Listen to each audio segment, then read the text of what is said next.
बिस्मिल्लाहिर्रहमानिर्रहीम अस्सलाम वालेकुम। कैसे हैं आप सब? तो आज हम बना रहे हैं खुशबूदार देगी बिरयानी मसाला, जो कि आप बनाकर स्टोर कर सकते हैं। और इसको स्टोर करने का तरीका ये है कि इसको आप रखेंगे किसी एयर टाइट कंटेनर में और उसके बाद इसको रखेंगे आप फ्रिज में। तो ये आपका जो है सालों साल भी महफूज रहेगा। तो सबसे पहले हम देख लेते हैं कि इसको बनाने का तरीका क्या है। चलें स्टार्ट करते हैं अल्लाह का नाम लेकर। एक पैन जो है हम चूल्हे पर रख लेंगे और चूल्हे पर रखने के बाद जो इसकी आंच हमारी जो होगी वो बिल्कुल स्लो होगी। तो सबसे पहले जो है मैंने इसमें ऐड कर दिया था यहाँ पर 1 टीस्पून लौंग का, और तकरीबन 20 मैंने इसमें डाली थी ग्रीन वाली इलायची, और इसको हम करेंगे ड्राई रोस्ट। और पहले से ही मैंने इसको यहाँ पर डाल दिया था। और इसके बाद जो है मैंने तकरीबन 10 से 12 अदद जो है यहाँ पर दालचीनी के टुकड़े किए हैं। 2 जो है वो काली वाली इलायची हैं।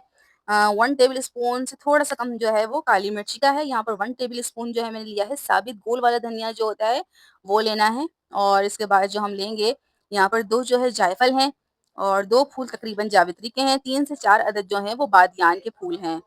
तो ये सब भी हम जो है इसी में शामिल कर देंगे। और इसके अलावा हम जो ले रहे हैं 2 टेबल स्पून व्हाइट वाला सफ़ेद वाला जो ज़ीरा होता है वो लेंगे हम, जो नॉर्मली खानों में डाला जाता है वो। और इसके अलावा जो जा रहा है 1 टेबल स्पून है सौंफ का, और इसको भी हम शामिल कर देंगे पैन में ही। और इसके बाद जो हम ले रहे हैं वो हैं 10 से 12 अदद जो हैं तेज़पात, जिसे तेज़ पत्ता भी कहा जाता है, वो हम लेंगे। और वो भी जो है हम शामिल कर देंगे पैन में। और ये सब जो है हम चीज़ें शामिल करने के बाद इसको बिल्कुल हल्की सी आँच पर जो है ड्राई रोस्ट कर लेंगे। ड्राई रोस्ट इतना करना है कि इसके अंदर से जो है हल्का-सा निकलने वाला जो ऑयल है वो ड्राई हो जाए और इसकी जो है खुशबू उठने लग जाए हल्की-सी, तो हम फिर फ्लेम को ऑफ कर देंगे।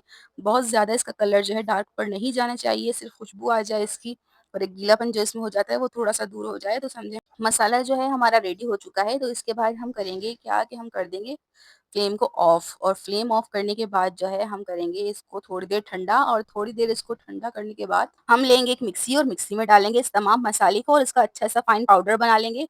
और यहाँ पर जो है देखिए मैंने फ्लेम को ऑफ कर दिया है, और ऑफ करने के बाद जो है अब मैं इसके ठंडे होने का इंतज़ार कर रही हूँ।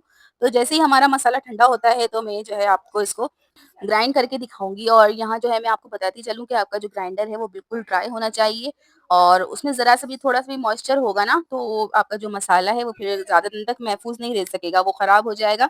तो आपका जो ग्राइंडर है वो बिल्कुल खुश्क होना चाहिए, उसको आप पहले से ही वॉश करके रख लें।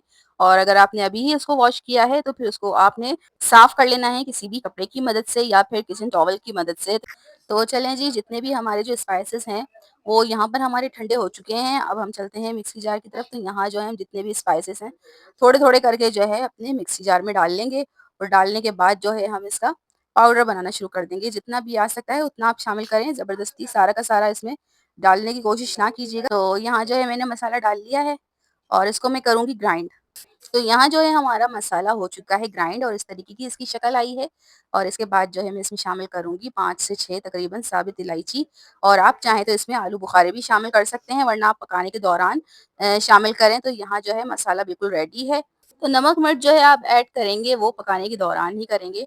उम्मीद करती हूँ मेरी आज की रेसिपी आपको पसंद आई होगी। अगर पसंद आई है तो प्लीज़ चैनल को सब्सक्राइब लाज़मी कर दीजिएगा और लाइक बटन भी ज़रूर दबा दीजिएगा।